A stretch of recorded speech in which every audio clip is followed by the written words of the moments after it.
యేసుకు చాలామంది తమ్ముళ్ళు ఉన్నారు, అలాగే చెల్లెళ్ళు ఉన్నారు, ఇంకా శిష్యుల్లో కూడా చాలామంది ఉన్నారు. మరి యోహాను చేతికి అప్పచెప్పడం గల కారణం ఏమిటని మనం ఆలోచన చేసినట్లయితే, శిష్యులందరిలోకి కూడా ఎక్కువ కాలం బ్రతికిన వాడు ఈ యోహాను మాత్రమే.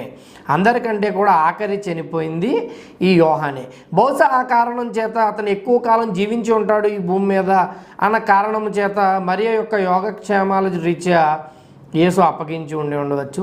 రెండవదిగా మనం చూసినట్లయితే ఈ యోహాను చక్కటి ఆత్మీయుడు, యేసుకు చాలా ఇష్టమైన వాడు.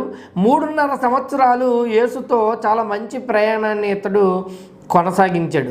అలాగే యేసు యొక్క తమ్ముళ్ళ గురించి మనం ఆలోచన చేసినట్లయితే వారు ఆత్మీయులు కాదు, యేసును వారు యేసు బ్రతికుండగా నమ్మలేదు.